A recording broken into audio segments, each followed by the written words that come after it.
Hello everyone, welcome back to this YouTube channel. तो इस video में हम लोग बात करेंगे वन नेशन वन इलेक्शन, जो कि अभी काफ़ी चर्चे में है। जहां भी देखिए न्यूज़ में यही चल रहा है। तो सबसे पहले हम लोग इसके बारे में डिस्कस करेंगे, और जब वीडियो के लास्ट में आप अपना ओपिनियन भी बताइएगा कि वन नेशन वन इलेक्शन के क्या प्रो और क्या कॉन्स हो सकते हैं। जो भी आपके मन में थॉट्स होगा उसे कमेंट सेक्शन में ज़रूर लिखिएगा।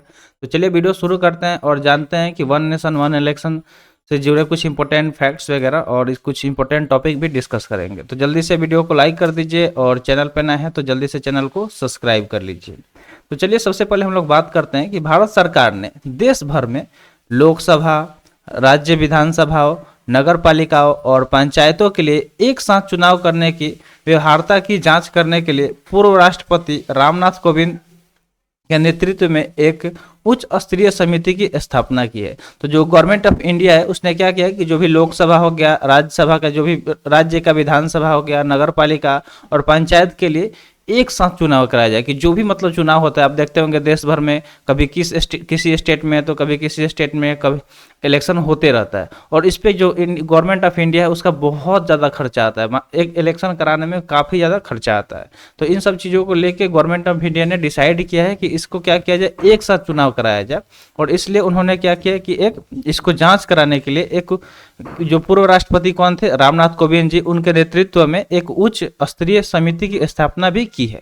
इस समिति में केंद्रीय गृह मंत्री अमित शाह, कांग्रेस सांसद अधीर रंजन चौधरी और प्रसिद्ध न्यायविद हरीश साल्वे जैसे सदस्य शामिल हैं। तो यहाँ पे कुछ उच्च स्तरीय लोगों का नाम है, जैसे कि केंद्रीय गृह मंत्री अमित शाह हो गए, कांग्रेस सांसद अधीर रंजन चौधरी हो गए और प्रसिद्ध न्यायविद हरीश साल्वे।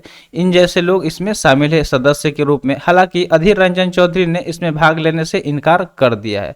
तो जो अधीर रंजन चौधरी है वो कौन है, कांग्रेस के सांसद है, ठीक है। तो बाद में उन्होंने क्या किया, इससे मना कर दिया, रिफ्यूज कर दिया।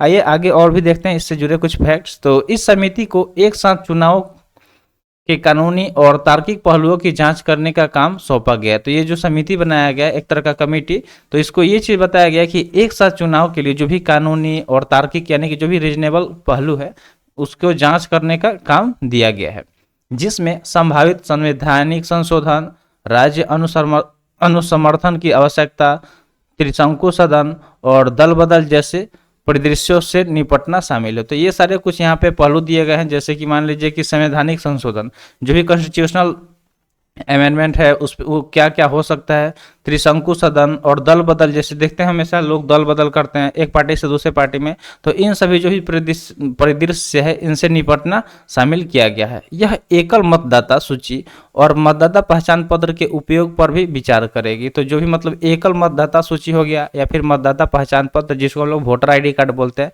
तो इन सब पे भी ये विचार करेगी, ये जो समिति बनाई गई है वो।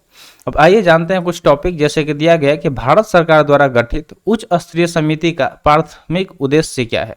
तो जो ये कमेटी बनाया गया है उसका मेन मकसद क्या है, उसका एम क्या है, आइए जानते हैं। तो इस समिति का मुख्य उद्देश्य पूरे भारत में लोकसभा, राज्य विधानसभा, नगर पालिकाओं और पंचायतों सहित सरकार के विभिन्न स्तरों के लिए एक साथ चुनाव कराने का संभावना तलाशना है। यानी कि क्या किया जा सकता है, ऐसा क्या क्या चेंजिंग लाया जाएगा जिसके थ्रू ये जो वन नेशन वन इलेक्शन जो थॉट्स है इसको सही किया जा सके, पूरा किया जा सके। तो इन सब पहलुओं पे सोचना, विचारना और उसको तलाशने के काम सौंपा गया है इस कमेटी को, ठीक है। ये क्या है, एक उच्च स्तरीय समिति है जिसका यही प्राथमिक उद्देश्य है, यानी कि मेन पर्पस यही है। आगे और देखते हैं कुछ टॉपिक, जैसे कि एक साथ चुनाव कराने की अपनी योजना में समिति किन पहलुओं की जांच करेगी। तो जो ये समिति का गठन किया गया है तो किन किन पहलुओं के बारे में ये जांच करेगी ताकि पूरे देश भर में एक साथ इलेक्शन कंडक्ट कराया जा सके। तो जो समिति है का संभावित संवैधानिक संशोधन, जो समिति है वो क्या करेगी, जो भी संभावित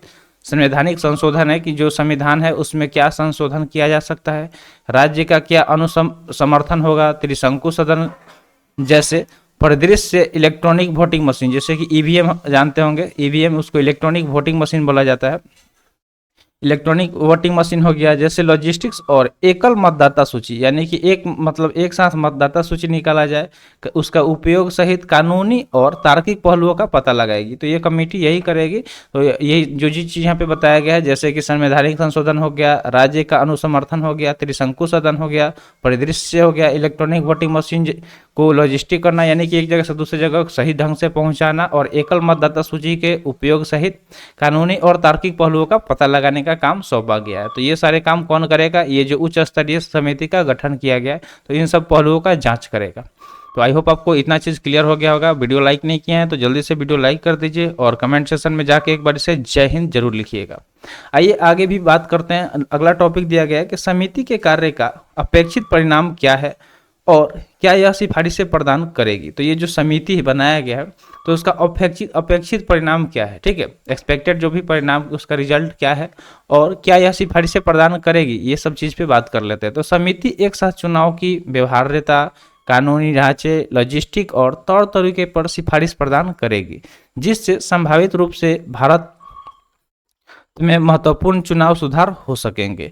तो इन सब कामों को अगर ये जो कमेटी है, जो इसको सौंपा गया है काम, अगर वो सही से करता है, तो भारत में ये जो चुनाव का सुधार होने वाला है, ये आसानी से हो सकता है। तो क्या आपका राय है वन नेशन वन इलेक्शन पे? कमेंट सेक्शन में जरूर बताइएगा। और आपके मन में इसके को लेके क्या प्रो है, यानी कि पॉजिटिव पॉइंट्स कौन से, यानी कि नेगेटिव पॉइंट्स, तो वो सब भी लिखिएगा।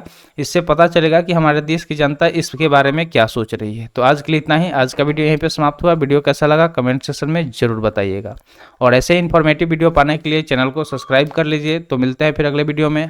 Thanks for watching. जय हिंद।